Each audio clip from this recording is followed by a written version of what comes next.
Hansi, very good morning, class. In the last lecture, we finished our first session of environment and society. In this session, we are going to discuss about green economy and green skills. In the very first topic, we have sustainable development.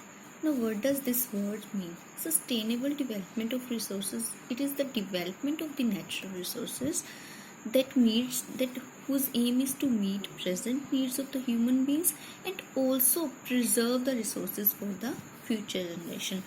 What is the goal and how we meet the sustainable development, the needs of present, what is needed for what we need for present generation, or what we can say that what we need today, that needs are fulfilled with this type of development, and even we are not compromising the ability of future generation to meet their needs, means even we are saving the resources for our future generation. We are not just thinking about ourselves, we are even thinking about them.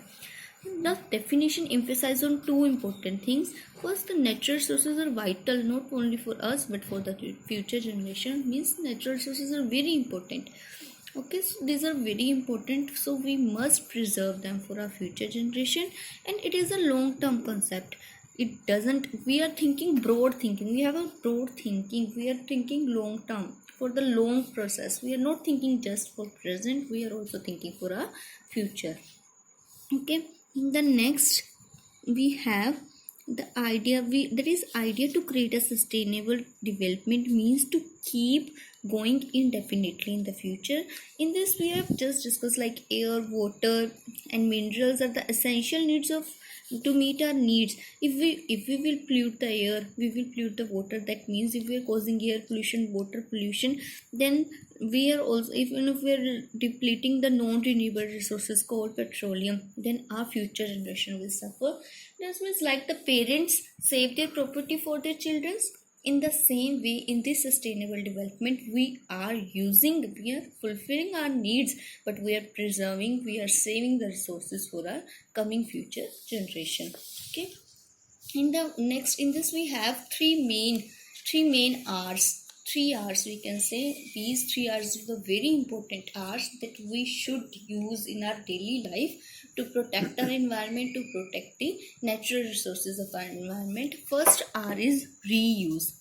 Reuse means use that resources which can be reused. Okay, for example, use solar energy, use wind energy, hydropower. In villages, you see, in villages solar plants are set up, and there people are not using CNG cylinders, they're trying to use the solar engine, solar plants to cook the foods, solar cookers for cooking their food. So they are using the energies that can be reused. In the second we have recycle. Recycle means to use again. Once the thing is used, then send it to the places where it can be recycled, and from there it can be reused. For example, say we are using paper, and we know we get the paper from the pulp of trees. Okay, so if the paper is used and you're sending it for recycling, okay, then you're using it again when it come back by recycling. So you're saving the paper, so you're saving paper as well as saving the trees.